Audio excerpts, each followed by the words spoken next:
Style, sophistication and luxury. These are ideas we associate with Chanel. A tweed suit, a shoulder bag, number 5 the perfume. All objects of desire that represent achievement of some sort. But who created all this? I'm Estela Mendes. Welcome to Fashion History Sessions. The story of Gabrielle Chanel is absolutely fascinating, a true story of rags to riches. Chanel is the example of determination, self-worth, and the talent to understand the world around. Born Gabrielle Bonheur Chanel in Saumur in 1883, daughter of a poor salesman and a laundress, she had little to do with the fine things in life that the high society of the Belle Époque was indulging in. A very intelligent person, Gabrielle soon learned that whatever life throws at you, you make the best of it. This is what she always did throughout the course of her life. Her mother's death when she was 11 years old triggers a series of events that would shape Gabrielle's life forever. Chanel's father puts her in an orphanage in Aubezine, where she is going to learn how to read and write, and especially to learn how to sew. Since the 17th century, the French fashion industry was one of the most important industries in the country, so it was common that women would have some kind of training related to fashion, and this was training that was provided by the orphanage. At the age of 18, Chanel leaves the orphanage and moves to Moulins-Bourbonnais, a place that had military headquarters and was full with officers. She starts working as a seamstress in a tailor's shop, and this is when she learns about menswear, something that she will introduce in her fashion creations in the future. Gabrielle was ambitious. Her greatest dream in life was independence. This is now the beginning of the 20th century, and she soon understood that a girl of her condition would need financial independence and could not be dependent of a man. With this in mind, she pursues a stage career singing in a café-concert a song called Qui avait Coco, and Coco Chanel is born, but not the stage career that died very soon. In this café-concert, Chanel meets Etienne Balsan, an officer who was also a very wealthy French aristocrat, and soon moves in with him to his chateau, becoming an irrégulière, a kept woman, a position that she knew would not take long. Through Balsan, though, Chanel will be in contact with high society, and instead of trying to blend in, she decided to stand out. And this is when Coco Chanel starts to build her personal brand.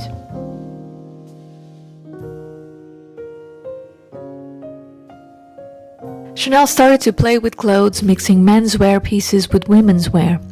She would dress this way and would cause a stir every time she presented herself socially. This made her be known for herself rather than by being in a relationship with Balsan. Chanel starts making hats, a trade that she had learned with her mother's family when she spent summer holidays with them during the teenage years. Once again, making the most of what life was giving her. Soon, with the help of Balsan and her new lover Arthur Capel, Chanel opens her first shop as a milliner at 21 Rue Cambon in Paris. She was 27 years old. Famous actresses will be the brand ambassadors like Gabrielle Chanel, a marketing technique that Chanel will forever use. With war approaching, Chanel and Arthur Capel indulge in their romance and move to the south of France, settling in Deauville. This was one of the happiest moments in Chanel's life, a moment where she believed in love and that a relationship with a high society man could be forever. The time spent in the seaside was also very fruitful for her fashion creations.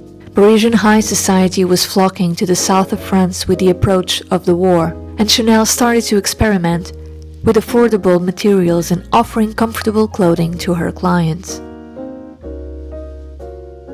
From 1913, Chanel opens boutiques in Deauville, Cannes, and Biarritz, selling prêt-à-porter sportswear.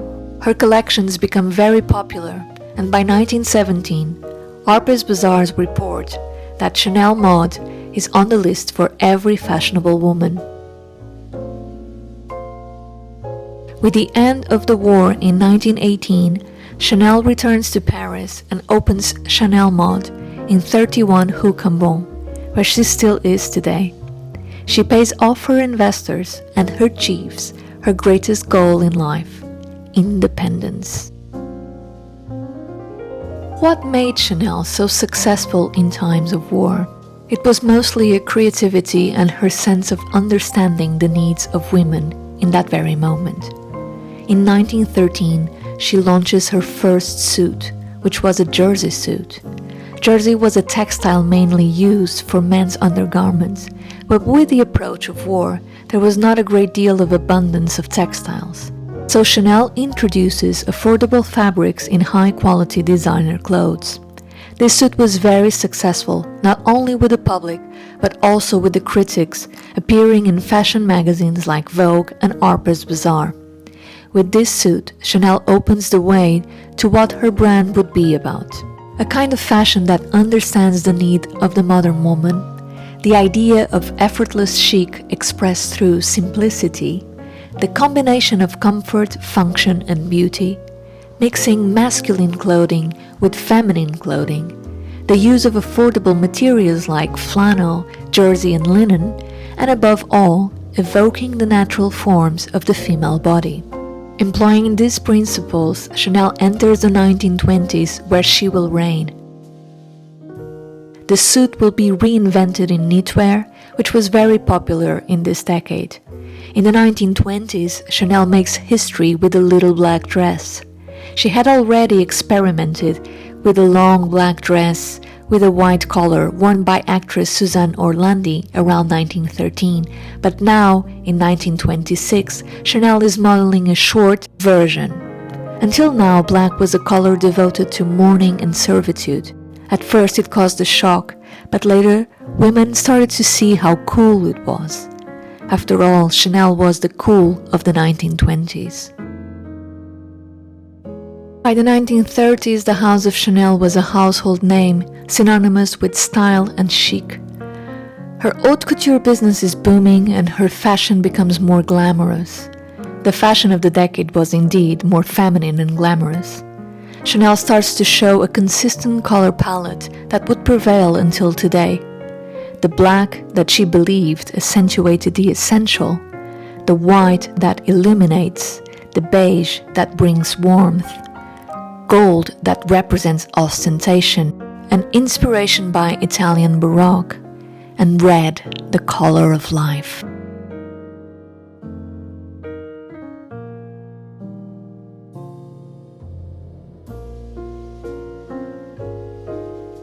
Chanel would mix jewelry with costume jewelry. She stacked pearls with chains, creating an excessive ensemble that fitted perfectly with the simplicity of her clothes. In 1927, she started a partnership with the Italian jewelry designer Fulco di Verdura, and in 1930 they created the famous enamel Maltese cross cuffs.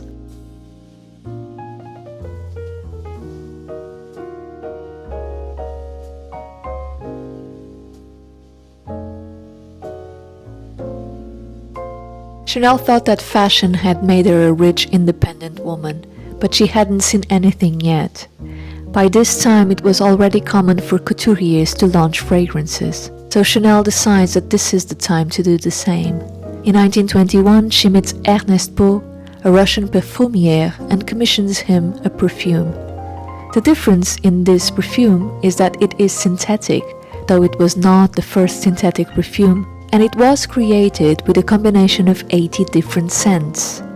This created a unique scent that was modern, and so Chanel No. 5 is born in 1922.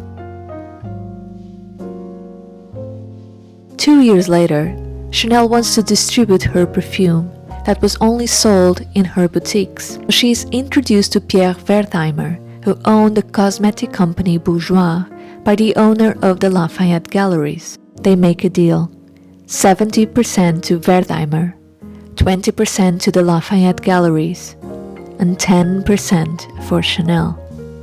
And now Chanel doesn't have her independence in regards to her perfume. She will pursue this independence for the rest of her life. Even then, Chanel No. 5 makes Coco way wealthier than she ever expected. World War II begins and Chanel closes her boutiques, stating that this is no time for fashion. But she remains in occupied Paris. Since she returned to Paris after the First World War, Chanel lived in the Ritz, which is right across from her boutique. She remained living in the hotel during the occupation of Paris. The Ritz was taken by Nazi officers. She was living amongst them. Chanel will begin a relationship with a Nazi officer who was 15 years younger than her. Coco was now 57 years old.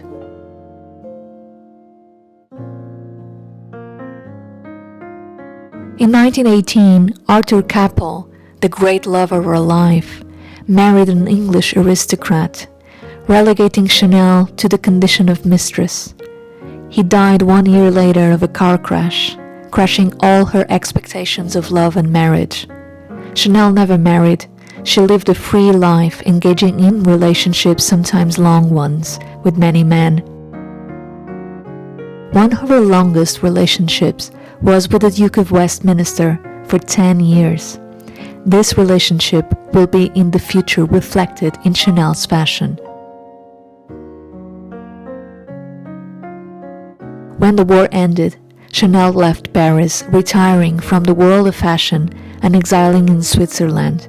France would never forgive her.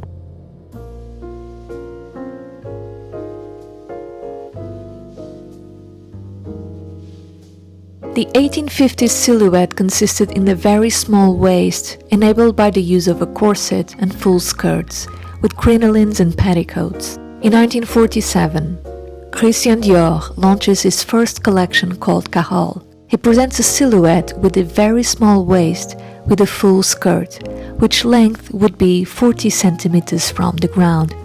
Fashion press started to call it the new look, though there was nothing new about this. What was new, in fact, was the amount of fabric used in a skirt in times right after the war restrictions.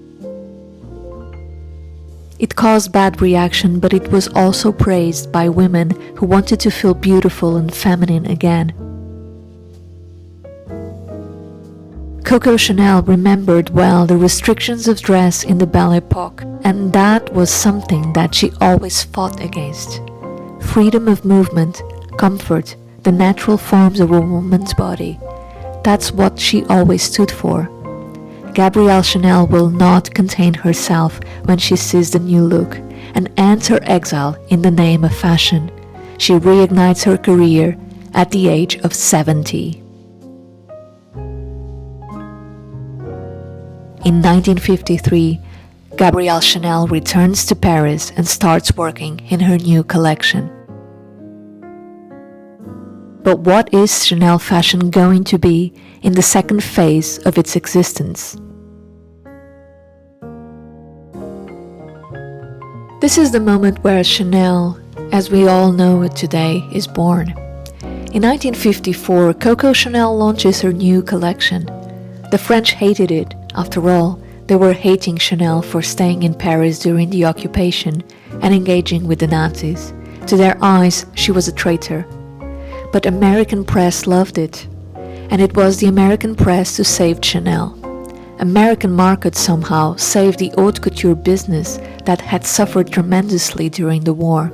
It was now the American clients who bought couture the most. In her new collection, Chanel launches the tweed suit that we all know so well. This tweed suit is an inspiration of Chanel's time with the Duke of Westminster. The tweed is still today provided by a Scottish company. The silhouette was the total opposite of the new look, a straight cut that would allow movement and was less constrained than the cinched-in waist proposed by Dior. It was a very practical ensemble that would allow a woman of any age to look well-dressed, put together for every occasion. This suit was and still is a big success. Accessories would also become a success. Back in the beginning of her career in the 1920s, Chanel will create a shoulder strap bag inspired by the soldier's bag. The shoulder bag would free the hands of the dynamic woman of the modern age. In 1955, Chanel launches her 5.55 shoulder bag, a leather bag that was padded to bring more comfort and which strap was in a golden chain. The name of this bag is related to the launch of the collection in May 1955. Also back in the 20s, Chanel created the two-tone shoe, much to cover her need to pretend to have smaller feet. So her beige color shoe would have a dark tip, creating the illusion of a smaller foot. This shoe will be reinvented as a slingback shoe in the 1950s. The House of Chanel would remain relevant, and with this new phase sedimented the idea of timeless style and luxury. With all her success, Chanel was not entirely happy because she wanted her perfume business back. It is believed that one of the reasons why she mingled with the Nazis was in an attempt of getting the control of her perfume business. Pierre Wertheimer was Jewish, and it was known that the Nazis would confiscate all Jewish businesses upon their invasion. So, Chanel thought she could get it back from the Nazis, but Wertheimer passed all his businesses to a Catholic friend, and Chanel got no business back. When she returns to Paris, she sues Wertheimer for $9 million in today's money, but this number was way more than she expected, and eventually they reach a settlement of $25 million a year. Chanel was now officially filthy rich. And off she went, driving her Rolls-Royce, living in the Ritz and making stylish clothes, indulging in her champagne and cigarettes, and still at this age, engaging in various love affairs. Gabrielle Chanel would die in 1971 at the age of 88. Today, Chanel belongs to the Wertheimer family, being one of the most successful and profitable fashion houses. The haute couture business is very important for the brand. Chanel Couture is one of the few brands that turns a profit this day and age. In the past decades, Chanel acquired ateliers that provide for haute couture like lace, beading, pleating, embroidery. Since 2001, the House of Chanel presents a collection entitled Métiers d'Art to promote this highly specialized work. This was an idea by Karl Lagerfeld. Karl Lagerfeld was the face of Chanel since 1983, re-energizing the brand and making it more hip and interesting for a younger generation, keeping the brand relevant and desirable. With the passing of Lagerfeld in 2019, Virginie Viard took the helm of Chanel. She had been by Karl's side for 20 years. For the very first time since the departure of Chanel in 1971, the fashion house has a woman leading the company, a woman making clothes for women. Will Virginie Viard keep on giving with this brand of paradoxes, with the feminine and masculine, the austerity and ostentation, the real and imitation, the beautiful and functional?